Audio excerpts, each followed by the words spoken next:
Introduction to accounting. यहाँ पे बात करेंगे आज 4 इंपॉर्टेंट कॉन्सेप्ट्स के बारे में। एक तो एडवांटेज ऑफ अकाउंटिंग के बारे में बात करेंगे, इंपॉर्टेंट क्वेश्चन है, एग्जाम में कई बार आता है। लिमिटेशन ऑफ अकाउंटिंग, ये भी कई बार एग्जाम में क्वेश्चन पूछा जाता है। और यूजर्स ऑफ अकाउंटिंग में तो बहुत बार पूछा जाता है। इनकी तो कई बार चलो समझ में आता है, लेकिन ये बहुत बार पूछा जाता है कि यूजर्स ऑफ अकाउंटिंग इंफॉर्मेशन लिख के बताओ। और ब्रांचेज ऑफ अकाउंटिंग, ये भी एक कॉन्सेप्ट है। इसके बाद ये चैप्टर जो है मोस्टली खत्म हो जाएगा, इसमें कुछ नहीं बचेगा। तो चलो जरा सबसे पहले बात करते हैं एडवांटेज ऑफ अकाउंटिंग के बारे में। बट इससे पहले आप सभी का स्वागत है विजय आदर्श की पाठशाला में।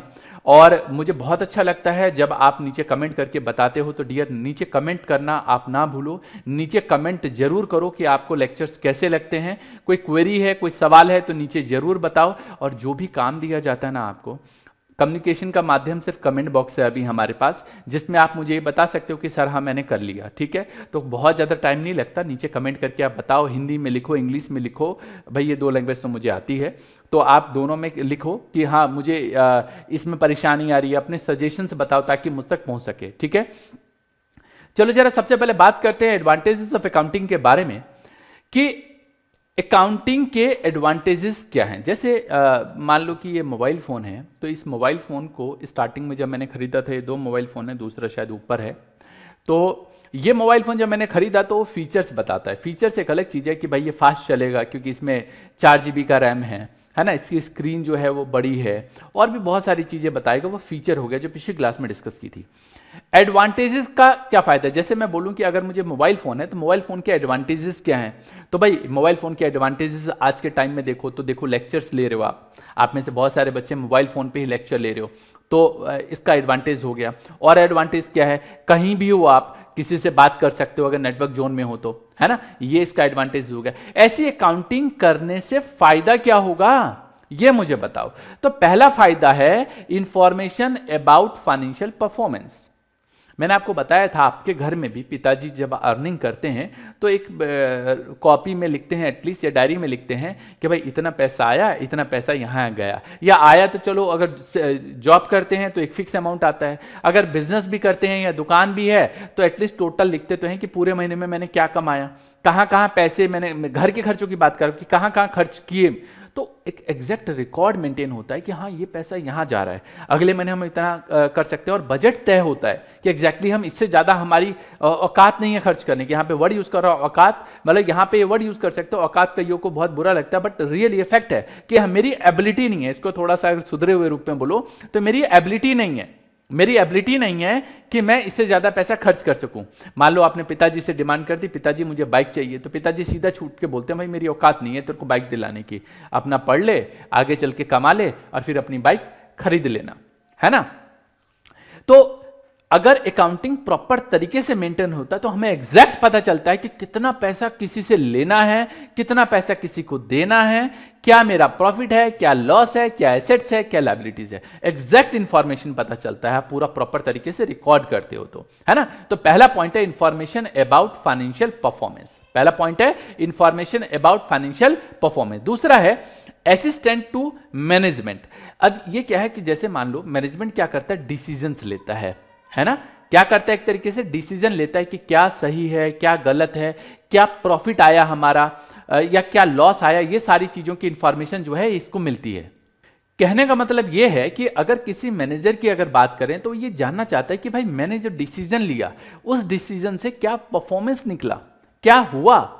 ये पता लगाने के लिए अगर अकाउंटिंग होती है तो सही तरीका क्या है। मान लो मैनेजर ने ये डिसाइड किया कि यार अभी ना हमारे ऊपर कर्जा ज़्यादा चढ़ रहा है, हमारी सेल जो है वो उतनी नहीं है, तो क्यों ना हम कुछ ऐसा करें जिससे हमारी ज़्यादा सेल बढ़े, सेल से हम अपने जो कर्जे हैं उसको कम करें, प्रॉफिट को अच्छा बनाएं। डिसीजन लिए तो कैसे पता चलेगा, जब तक फाइनेंशियल जो पूरी स्टेटमेंट है वो नहीं बनेगी, है ना। तो दूसरा है असिस्टेंट टू मैनेजमेंट। पहला इंफॉर्मेशन अबाउट फाइनेंशियल परफॉर्मेंस, दूसरा है असिस्टेंट टू मैनेजमेंट, तीसरा है फैसिलिटेट कंपैरेटिव स्टडी। पिछले साल का अगर अकाउंट बनाओगे और इस साल का अकाउंट बनाओगे तो पता चलेगा, दोनों को आमने सामने रखोगे, देखोगे पिछले साल क्या हुआ, इस साल क्या हुआ। जैसे आप देखते हो कई बार क्या है, टेस्ट होता है, कई बार हम भी टेस्ट लेते हैं, बहुत बार लेते हैं, कई बार क्या बोल रहा हूं मैं, बहुत बार टेस्ट लेते हैं। एक ही चैप्टर का 2 बार टेस्ट लिया हमने, है ना। पिछले वो सेम चैप्टर दिया आपको, दूसरी बार वही सेम चैप्टर दिया, तो हम परफॉर्मेंस देखते हैं भाई पिछली बार से कुछ बढ़त हुई या क्या हो गया, है ना। तो परफॉर्मेंस कैसे पता चलेगा, जब पीछे का अकाउंट बनाया होगा और अभी का अकाउंट बनाया, इन दोनों को जब हम मैच करते हैं तो पता चलता है ओ ओ पिछले साल ये प्रॉफिट था, इस साल ये प्रॉफिट है, पिछले साल ये सेल थी, इस साल ये सेल है, तो ये सब चीजें पता चलती है। लेकिन कैसे? जब हम अकाउंट बनाएंगे। तो तीसरा पॉइंट है हमारे पास फैसिलिटेट कंपैरेटिव स्टडी। नाउ अगला है हमारे पास settlement of tax liability. Government क्या करती है? टैक्स लेती है। टैक्स किस पे? जो हम कमाते हैं। बट इनकम टैक्स के हिसाब से प्रॉफिट की कैलकुलेशन थोड़ी अलग तरीके से होती है। जब बीकॉम में आओगे आप लोग, और जब मैं इनकम टैक्स जनरली हम पढ़ाते हैं, तो मेरे से अगर इनकम टैक्स पढ़ने का सौभाग्य आपको प्राप्त हुआ और मुझे पढ़ाने का सौभाग्य प्राप्त हुआ, तो बताऊंगा उसके हिसाब से प्रॉफिट कैसे कैलकुलेट करते हैं। बट अभी यहां पे आते हैं, तो सेटलमेंट ऑफ टैक्स की जो लायबिलिटी है वो कैसे होता है? तो प्रॉफिट के ऊपर कैलकुलेट किया जाता है। तो प्रॉफिट के हिसाब से पता लगता है ओके ये प्रॉफिट है, ओ नाउ, तो इस हिसाब से हमें टैक्स देना होता है। अगला है लोन। कभी लोन लेने जाते हैं ना, बिजनेसमैन लोन लेने जाते हैं, तो उनको बोलते हैं भैया ऐसा पिछले 3 साल का ना अपना फाइनेंशियल्स लेके आओ। फाइनेंशियल मतलब अपना प्रॉफिट एंड लॉस अकाउंट लेके आओ और बैलेंस शीट लेके आओ। इससे वो देखते हैं कि भैया बिजनेस कर क्या रहा है ना। तो लोन लेने में बड़ा फायदेमंद है। इसके बाद है एविडेंस इन कोर्ट। भाई कोर्ट में कभी अगर मान लो कुछ इश्यूज क्रिएट हो जाते हैं, इवन गवर्नमेंट ही मान लो अगर बोलती है कि नहीं मेरे हिसाब से तो इतना प्रॉफिट बनता है, तुमने इतना प्रॉफिट दिखाया, टैक्स मुझे ज्यादा दो, और हमें लगता है कि भैया मैंने तो बिल्कुल सही अकाउंट बनाया है, गवर्नमेंट झूठ बोल रही है, कोर्ट में जाके चैलेंज कर सकते हैं। या इसके अलावा भी बहुत सारे एविडेंस के तौर पे हम कोर्ट में दिखा सकते हैं। तो 6 पॉइंट है evidence in court. And last one is facilitate sale of, मतलब फैसिलिटेट सेल ऑफ बिजनेस। कल को अगर अपना बिजनेस बेचना चाहते हो तुम, कैसे पता लगेगा? कैसे पता लगेगा कि कितने में बिजनेस बेचना है? वो कैसे पता चलेगा? जब हमें ये तो पता होगा कि भैया मेरे पास है कितना, है ना, कि क्या अगर हमने फाइनेंशियल अकाउंट्स अपने पूरे बना रखे हैं तो पता होगा कि हाँ इतने का है और इतने में बेचना है। जैसे अभी आपने आकाश का सुना कि आकाश जो है वो 7300 करोड़ में बिका है, तो भाई फाइनेंशियल अकाउंट बनाया होगा उन्होंने, फिर अपना गुडविल देखा होगा कि ओके ये गुडविल इसको मिलनी चाहिए, और उसके हिसाब से उन्होंने अपने हिसाब से डिमांड मांगी होगी कि भाई मुझे ये जो डिमांड है, तो बाइजू वालों ने उसको खरीदा है और उसके हिसाब से उसको पैसे दिए हैं। तो कल को अगर बिजनेस बेचना है तो फाइनेंशियल बहुत जरूरी है। टोटल 7 पॉइंट है। कई बार बच्चे बोलते हैं कि सर इसमें से लिखना कितना है, तो 4 नंबर का आएगा तो ज्यादा ज्यादा 5 पॉइंट लिखना है। इनमें से कोई भी 5 पॉइंट आप याद कर लो। पहला है इंफॉर्मेशन अबाउट फाइनेंशियल परफॉर्मेंस, दूसरा है मैनेजर को असिस्ट करना, तीसरा है कंपैरेटिव स्टडी, चौथा है टैक्स की लायबिलिटी, पांचवा है लोन लेने के लिए, छठा एविडेंस इन कोर्ट, और सातवां है फैसिलिटेट स्टेट मतलब फैसिलिटेट सेल ऑफ बिजनेस। सारे पॉइंट याद करो, नीचे मुझे कमेंट में बताओ कि सर मैंने याद कर लिया, नहीं तो पूरी वीडियो देखो, देखने के बाद याद करके मुझे नीचे कमेंट में जरूर लिख के बताना, ठीक है। नाउ नेक्स्ट है लिमिटेशन ऑफ अकाउंटिंग। देखो हर चीज की लिमिटेशन है। लिमिटेशन कैसे है? जैसे इस मोबाइल की लिमिटेशन क्या है भैया, ये जो बैटरी है इसकी बताया जाता है कि इतने घंटे चलेगी, अगर सारी चीजें यूज कर लो तो, या सुबह से लेकर शाम तक चलेगी। इसकी लिमिटेशन है ना। इसकी लिमिटेशन है कि आप कंप्यूटर की तरह इसको यूज नहीं कर सकते हो, है ना, लिमिटेशन है ना। इसके अलावा बहुत सारी लिमिटेशन है इसकी। तो लिमिटेशन मतलब एक दायरा होता है, वो सबके लिए लिमिट होती है ना। जैसे अगर मैं बोलूं तो हर बच्चे की पढ़ने की लिमिटेशंस जो हैं वो होती है। कोई 8 घंटे पढ़ लेता है, कोई 4 घंटे पढ़ लेता है, सबकी अपनी एक दायरा है, लिमिट है। तो ऐसी अकाउंटिंग की भी लिमिटेशन है। पहला है accounting is not fully exact. चाहे तो मैनिपुलेशन कर सकते हैं। एक अंदर की बात है, बता देता हूं। जनरली जिस ऑफिस में जब मेरी सीए की ट्रेनिंग चल रही थी और जिस ऑफिस में मैं था, तो उस ऑफिस में क्या है, ज़्यादातर कुछ 60 से 70 स्कूल्स थे उनके पास, उन चार्टर्ड अकाउंटेंट के पास। और जो स्कूल्स की अकाउंटिंग होती थी, तो क्या होता था कि जो स्कूल में एक अकाउंटेंट रखा होता था जो सारी एंट्री चढ़ाता था, फिर उसकी फाइल हमारे ऑफिस में आती थी, उसको हम लोग अपने कंप्यूटर में ओपन करते थे। फिर उसका क्या करते थे, जो नॉन बेसिकली स्कूल में जो होता है वो नॉन प्रॉफिट ऑर्गेनाइजेशन होता है और एनपीओ बनाते हैं, वो अभी पढ़ेंगे हम लोग। तो एनपीओ का पूरा एक जो भी उसमें प्रॉफिट एंड लॉस आता था, एक तरीके से उसको निकालते थे, फिर उसको पेपर पे बनाते थे और स्कूल वालों को बोलते थे भैया क्या प्रॉफिट दिखाना है। ऐसे ही होता था, क्या प्रॉफिट दिखाना है, वो कहते थे भैया इतना प्रॉफिट नहीं इतना लॉस दिखा दो। सब हमारे हाथ में होता था, है ना।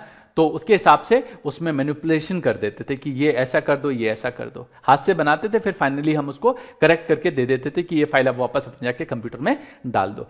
तो मैनिपुलेशन किया जा सकता है। तो अकाउंटिंग जो है फुल्ली एग्जैक्ट नहीं है ना, पर्सन टू पर्सन वेरी किया जाता है। Now accounting does not indicate the reliable value. अब मतलब एक तरीके से क्या, वो सॉरी रिलायबल कह रहा हूँ, रिलाइजेबल वैल्यू। अकाउंटिंग में जैसे मान लो अब ये जो मोबाइल फ़ोन है, इसकी वैल्यू हमने अपने जो हमारे पास बुक्स बनती है, बुक्स बोले तो अकाउंट बनता है, उसमें हमने दिखा रखा है, शायद आज के डेट में इसकी वैल्यू 15,000 रुपये दिखाई है। लेकिन मान लेते हैं कि 15,000 रुपये मेरे हिसाब से आज के डेट में है और मैं मार्केट में बेचने जाऊं तो 15,000 का बिक जाएगा? सवाल ये है, नहीं बिकेगा। शायद हो सकता है कोई बोले मैं 10,000 दूंगा, कोई बोले 8,000 दूंगा, है ना। तो accounting does not indicate the realisable value, realisable value को बिल्कुल भी इंडिकेट नहीं करता, इस चीज को अच्छे से समझना। ठीक, पहला है अकाउंटिंग फुल्ली एग्जैक्ट नहीं होता। दूसरी बात, अकाउंटिंग में जो हम लिखते हैं, बैलेंस शीट में लिखते हैं कि ये एसेट मेरी इतने की है, इसका मतलब ये नहीं कि इतने में बिक जाएगा, कम में भी बिकेगा, ज्यादा में भी बिक सकता है। तीसरी बात है, accounting ignores affect of price level changes. जैसे मान लो एक प्रॉपर्टी हो सकता है आज से 20 साल पहले हमने मान लो 1 लाख की खरीदी, आज की डेट में उसकी वैल्यू मान लो जो है वो 25 लाख रुपए है। एग्जाम्पल के तौर पे मान लेते हैं, वैसे बहुत कम बोल दिया मैंने, लेकिन मान लो एग्जाम्पल के तौर पे 25 लाख है, बट बुक्स में हम 1 लाख ही दिखा रहे हैं तब से, और आज तक 1 लाख दिखा रहे हैं। तो जो प्राइस लेवल चेंजेस है उसका यहां पे इंपैक्ट आया ही नहीं। मान लो वही बिजनेस चलता आ रहा है, मान लो किसी, चलो दूसरा एग्जांपल और बताता हूं। मान लो आपके पड़ोस में किसी ने बिजनेस चालू किया और मान लो उसमें आपके फादर भी पार्टनर हैं। अब आज से 5 साल पहले बिजनेस चालू किया और वहां पे मान लो एक जमीन खरीदी, जमीन की वैल्यू थी 1 लाख है, और आज 5 साल बाद उसकी वैल्यू 25 लाख होगी, बट बुक्स में जो अकाउंट में रिकॉर्ड किया है उसको 1-1 लाख रुपए ही रिकॉर्ड कर रहे हैं। तो प्राइस लेवल के चेंजेस को ये दिखाता नहीं है ना। ऐसा नहीं कि नहीं दिखा सकते, बट दिखाया नहीं जाता, उसके लिए अकाउंटिंग स्टैंडर्ड है, बाद में बात करेंगे हम लोग। Now accounting ignores the qualitative information, जो एक क्वालिटी इंफॉर्मेशन होता है ये इग्नोर करता है। जैसे बहुत सारे फैक्टर्स होते हैं अकाउंट्स में जिसका अकाउंट पे बहुत बड़ा इंपैक्ट पड़ता है, लेकिन हम उस इंफॉर्मेशन को एक्सट्रैक्ट नहीं कर पाते। और 5वां है अफेक्ट बाय विंडो ड्रेसिंग। इसको कितना सुंदर से मेंटेन करते हैं कि मतलब मेंटेन करने के चक्कर में बहुत सारी चीज़ें इधर उधर हो जाती है। बेसिकली ये 5 पॉइंट हैं, बट एग्जाम में जब आता है तो ये बेसिकली 3 से 4 नंबर का आता है, तो आप 4 पॉइंट लिख सकते हो कि पहला है नॉट फुल्ली एग्जैक्ट, दूसरा है रियलाइजेबल वैल्यू नहीं बताता, तीसरा प्राइस लेवल से इंपैक्ट नहीं होता, चौथा है क्वालिटेटिव इंफॉर्मेशन, जो इंपॉर्टेंट इंफॉर्मेशन है ये नहीं बतला पाता, और 5वां है कि इसमें साज सज्जा जो होता है वो दिखाने के चक्कर में इसको दिखाया जाता है और उसकी वजह से क्या होता है, बहुत सारी जो इंपॉर्टेंट इंफॉर्मेशन है वो रह जाती है। ठीक, नाउ ये 5 पॉइंट हो गए हमारे। एक लास्ट क्वेश्चन इसमें आता है कि भाई यूजर्स ऑफ अकाउंटिंग इंफॉर्मेशन क्या, जो इंपॉर्टेंट क्वेश्चन है एग्जाम में कई बार आता है कि अकाउंटिंग के इंफॉर्मेशन के यूजर्स कौन कौन से हैं। तो पहला है इंटरनल यूजर्स, इसमें मालिक आता है, मैनेजर आता है और एम्प्लॉय आता है, जो एक बिजनेस के अंदर ही है। मालिक भी बिजनेस चला रहा है, मैनेजर बिजनेस को संभाल रहा है और एम्प्लॉय वहां पे काम करते हैं, 3 लोग हैं। और बाहर वाले कौन है, तो बाहर वाले ये सब हैं। इसको मैंने यहाँ पे चार्ट में यहाँ पे एक तरीके से ये दिखाया है, मैंने यहाँ पे चार्ट बनाया है, थोड़ा सा जल्दी जल्दी में मैंने हैंडराइटिंग थोड़ी वैसी कर दी, नहीं तो इसको मैंने बहुत सुंदर से सलीके से लिखा है, यहाँ थोड़ा जल्दी जल्दी में लिख दिया। तो चलो कोई बात नहीं, इससे फर्क नहीं पड़ता। यहाँ पे सबसे पहले की बात करते हैं ऑनर, मालिक को क्या जरूरत है भाई, तो मालिक ये चाहता है कि बताओ मेरा प्रॉफिट क्या है और मेरी फाइनेंशियल पोजिशन क्या है। पहले ही क्लास से बोलता आ रहा हूं मैं, ये पहले ही क्लास में जब बात की थी तभी से बोलता आ रहा हूं कि मालिक ये जानना चाहता है मेरा प्रॉफिट क्या है, मेरी फाइनेंशियल पोजीशन क्या है, ये जानना चाहता है, वो इंटरनल यूजर है। नाउ मैनेजमेंट ये जानना चाहता है कि भाई मुझे क्या, मैंने जो डिसीजन लिए वो सही भी था या नहीं था। कोई प्राइस कंट्रोल करना है, मान लो कोई सामान बिक रहा है कहीं पे, तो क्या प्राइस बढ़ाना चाहिए या घटाना चाहिए, ये एक डिसीजन के लिए होता है। जैसे अभी पीछे हमने डिसीजन लिया, जो हमारे यहाँ के मैनेजर है, अभी पीछे हम लोग, हमारी पूरी टीम बैठी बात कर रहे थे, हम लोग जो मैनेजमेंट में हैं, तो हम देख रहे थे कि जनरली हम लोग जो हमारा जो कोर्स है, जो 11th क्लास का कोर्स है, वो 9,800 का हम लोगों का प्राइसिंग है, क्योंकि टाइम भी बहुत लगता है पूरा कोर्स बनाने में। बट हमने सोचा यार कि इससे प्रॉब्लम क्या आ रही है, ऐसा नहीं कि हमें सेल बढ़ाने का कोई वो था, हमें लग रहा था यार कि एक्चुअल में जो मेन एम है ना, वो एम हम अचीव नहीं कर पा रहे हैं कि मुझे जो है वो घर घर तक बच्चों के पास पहुंचना है और एक अच्छी एजुकेशन देनी है, एक अच्छे मतलब अकाउंट्स में चैंपियन बनाना है, मेरे को ये था। तो हमने पूरा डिसाइड किया क्यों ना यार इसके लिए एक मोबाइल एप्लीकेशन बनाते हैं, क्योंकि हम लोग ऑफलाइन क्लास भी देते हैं। ऑफलाइन का मतलब है कि आपको इंटरनेट कनेक्शन की जरूरत नहीं होती, बट मोबाइल एप्लीकेशन जो है हमारी उसमें क्या बोलते हैं कि इंटरनेट की ज़रूरत होती है वीडियो को चलाने के लिए। तो हमने कहा कि क्यों ना यार इसमें प्राइस डाउन कर दो, इतना डाउन कर दो, इतना डाउन कर दो कि एक बच्चे की ट्यूशन की 2 से 3 महीने की फीस के बराबर ही वो फीस हो एक तरीके से।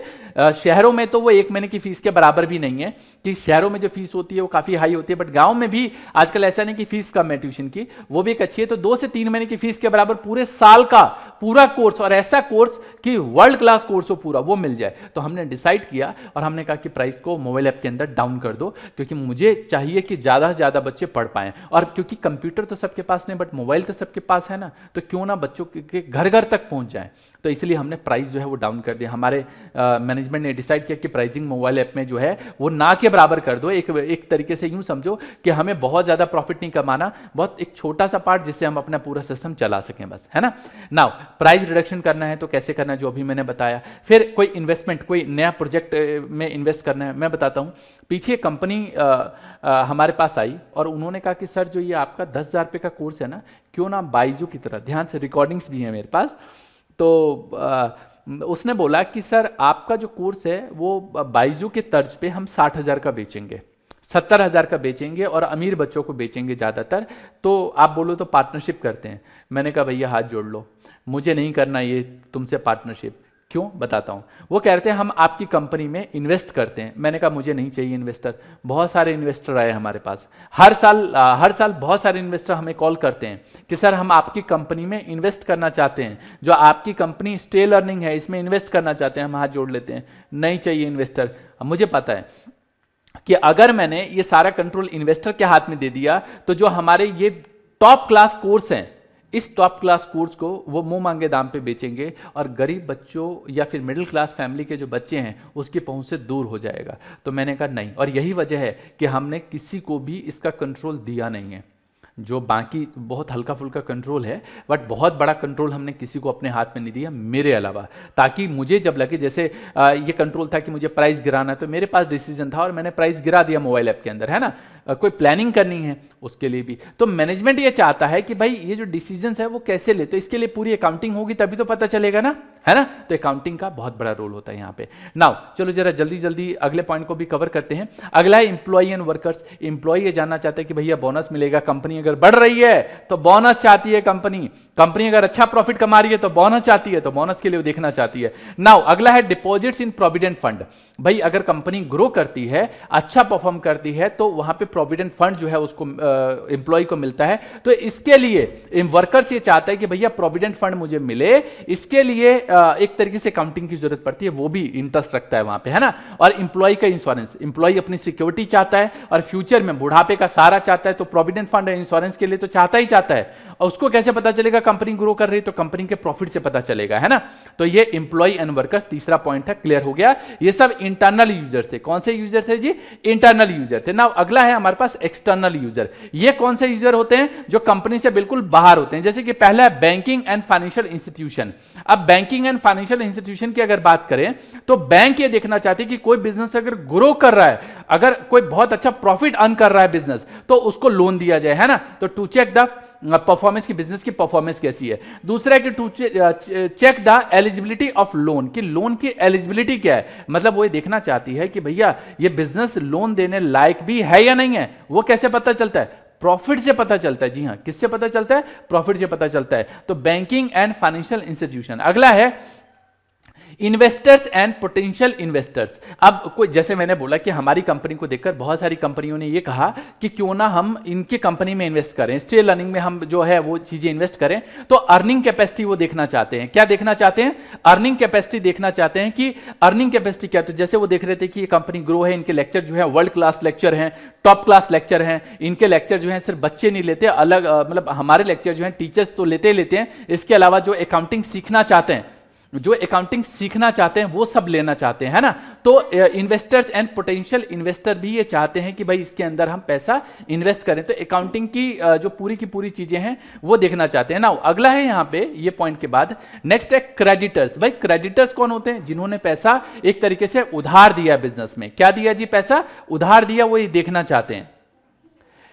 कहने का मतलब है, दोबारा से समझो, कि क्रेडिटर जो है वो ये चाहता है कि भाई एक ये जो बिजनेस है, इस बिजनेस में मैं अगर पैसा लगाऊंगा तो दे भी पाएगा या नहीं दे पाएगा, तो क्रेडिटर ये जानना चाहता है। गवर्नमेंट अपने टैक्स के लिए देखना चाहती है कि भैया ज्यादा प्रॉफिट कमा रही है, टैक्स ले लो, इसलिए अकाउंटिंग इन्फॉर्मेशन की जरूरत होती है। गवर्नमेंट मतलब पूछती है कि बताओ कितना पैसा कमाया तुमने, उसके ऊपर टैक्स लेंगे। अगला कस्टमर ये जानना चाहता है कि जिस कंपनी के हम गुड्स खरीद रहे हैं वो कंपनी भैया चलने लायक भी या नहीं है। जैसे हमारे जो कोर्सेज होते हैं, बच्चे नाम से खरीदते हैं, वो क्या करते हैं, गूगल पे जाते हैं, रिव्यू चेक करते हैं, वो देखते हैं। बहुत सारे पेरेंट्स हमारे कोर्सेज जो हैं वो अपने बच्चों को दिलवाते हैं स्पेशली, वो ये देखते हैं कि सरकार चेक करते हैं कि कोई नेगेटिव रिव्यू नहीं है। कोई नेगेटिव रिव्यू मिलेगा नहीं क्योंकि हमने कुछ इस तरीके का है नहीं। लेक्चर्स की बात करें तो टॉप क्लास लेक्चर, क्योंकि कोई बकबक, कोई फालतू की बकबक नहीं। इतने देर हम बात कर रहे हैं, आपको लगा कहीं कोई बकबक कर रहे हैं, कोई बकबक नहीं, बिल्कुल टू द पॉइंट बात कर रहे हैं। तो उनको लगता है कि हाँ यार ये टीचर जो है बिल्कुल राइवल है और जो इनके कोर्सेज हैं बिल्कुल टॉप क्लास कोर्सेज हैं, तो बिल्कुल ऐसे ही दे देते हैं। वो बिना सोचे समझे वो एकदम से वेबसाइट पे जाते हैं, कोर्स की पेमेंट करते हैं और उनके पास जो लिंक है वो पहुंच जाता है। अब बताता हूं, कोई कंपनी मान लो नई नई आई है तो डर लगता है कि इनसे सामान खरीदें कि नहीं खरीदे। लेकिन वही अगर कोई कंपनी बहुत लंबे टाइम से चल रही है, हमें पता है कि अच्छी कंपनी है, जैसे सैमसंग है, अब मोबाइल फोन नाम से खरीद लेते हो, लेकिन एबीसी कोई कंपनी आ गई, उसका डर लगता है ना कि मोबाइल फोन खरीदे नहीं खरीदे, है ना। कस्टमर ये देखना चाहता है। नाउ फाइनली एक लास्ट पॉइंट है इसके अंदर कि पब्लिक, तो पब्लिक क्या चाहती है भाई, कि एक तरीके से क्या है कि भाई ये कंपनी अगर ग्रो कर रही है तो हमें एम्प्लॉयमेंट मिलेगा या नहीं मिलेगा, पब्लिक ये जानना चाहती है। और ये जानना चाहती है कि भाई एक तरीके से क्या है कि जो सप्लायर्स है एक तरीके से वो ये जानना चाहते हैं कि भैया इस कंपनी को हम माल बेचें। जैसे बताता हूँ, हमारे स्टेल लर्निंग कंपनी में बहुत सारे टीचर कई बार बोलते हैं कि सर हम अपना कोर्स ना आपके थ्रू सेल करना चाहते हैं। जनरली हम हाथ जोड़ लेते हैं कि हम इस तरीके से नहीं करते, क्योंकि एक्चुअली मैंने बहुत सारे टीचर को देखा, पढ़ाना डिजिटली वो भी ऑनलाइन इतना आसान नहीं है, क्योंकि ऐसे पढ़ाना कोई भी पढ़ा देगा, लेकिन आपके माइंड को कैप्चर करते हुए, आपके माइंड को बिल्कुल पकड़ के रखते हुए फिर चीज़ें समझाना वो इतना आसान नहीं है। तो हम जनरली मना कर देते हैं। बट बताऊं तो सप्लायर जो है बिजनेस में क्या है, वो ये चाहते हैं कि भैया ऐसा है, हम इस कंपनी को अपना माल सप्लाई करना चाहते हैं। तो कैसे अपना माल सप्लाई करने की बात करें जब कंपनी ग्रो करेगी, तो इंटरनल एंड एक्सटर्नल यूजर के बारे में मेरे ख्याल से अच्छे से पता चल गया होगा। ये ऑनर्स, मैनेजमेंट और एम्प्लॉय एंड वर्कर्स, ये जो होते हैं इंटरनल यूजर होते हैं, और एक्सटर्नल में bankers, investors, creditors, government, customers and public हैं। एग्जाम में आएगा तो 3 यहाँ से 3 यहाँ से लिख देना, 6 बहुत हैं, बाकी आपकी इच्छा है। आएगा क्या, आ सकता है, इंपॉर्टेंट है। और एक है ब्रांचेस ऑफ अकाउंटिंग, एक है फाइनेंशियल अकाउंटिंग, जिसके बारे में हमने पीछे पढ़ा भी कि financial accounting is the art of recording, classifying, summarising, ये सब पढ़ा आपने। कॉस्ट अकाउंटिंग में क्या होता है, ये आके चल के आप बीकॉम में पढ़ोगे, यहाँ पे कॉस्ट के असरटेनमेंट की बात होती है। और एक होता है मैनेजमेंट अकाउंटिंग। आजकल ना कॉस्ट अकाउंटिंग को थोड़ा सा एडवांस कर दिया, बट मैनेजमेंट अकाउंटिंग जो है ये थोड़ा सा एडवांस लेवल की अकाउंटिंग होती है, जो इन दोनों इससे दोनों के ऊपर होती है। इसके अंदर क्या होता है, फंड्स के ऊपर बात की जाती है। बेसिकली इसको हम फाइनेंशियल मैनेजमेंट भी बोलते हैं। ये जो थर्ड है, हो सकता है आपके बिजनेस में आपने फाइनेंशियल मैनेजमेंट के बारे में नहीं 11th में हो ना, तो अभी पढ़ोगे आगे चल के, अभी आया नहीं है, आएगा। फाइनेंशियल मैनेजमेंट होता है, तो अकाउंटिंग की 3 ब्रांचेज होती है, financial accounting, cost accounting and management accounting. यहाँ पे generating accounting information relating to funds and profit, ये डिसीजन मेकिंग के लिए इस्तेमाल होता है ना। एडवांस लेवल की बातें होती है, ग्रेजुएशन में पढ़ोगे आप लोग। ओके, तो चलो भाई आज हम यहीं पर विराम देंगे। आज वाली क्लास थोड़ी लंबी हो गई। लंबी होने के पीछे रीजन ये था कि मुझे ये चैप्टर आज खत्म करना था, नहीं तो कोशिश था कि भाई पहले ही खत्म कर दें हम। मुझे बताओ ये चैप्टर कैसा लगा, नीचे कमेंट करके बताओ। बहुत अच्छा लगता है जब आप नीचे कमेंट करके बताते हो। पॉइंट्स आप याद करो और मुझे हेडिंग के साथ ये पॉइंट्स लिख के बताओ जो भी आपने याद किया है। दोस्तों के साथ ज्यादा से ज्यादा शेयर करो यार। जब मैं आपकी हेल्प कर रहा हूं तो आप अपने दोस्तों की क्यों नहीं हेल्प करो। ज्यादा से ज्यादा अपने क्लास के दोस्तों को, यार आपके क्लास में 40-50 बच्चे तो होते हैं, सबको बताओ ना कि सर की फ्री क्लासेस हैं। बेशक वो कहीं पढ़ रहे हो, लेकिन बताओ ताकि वो अच्छी से अच्छी एजुकेशन जो है वो ले सके। ठीक है, चलो उम्मीद करता हूं आज वाली क्लास को आपने एंजॉय किया होगा। खांची नहीं करेंगे नेक्स्ट में, तब तक के लिए all the best, take care, जय हिंद, जय भारत।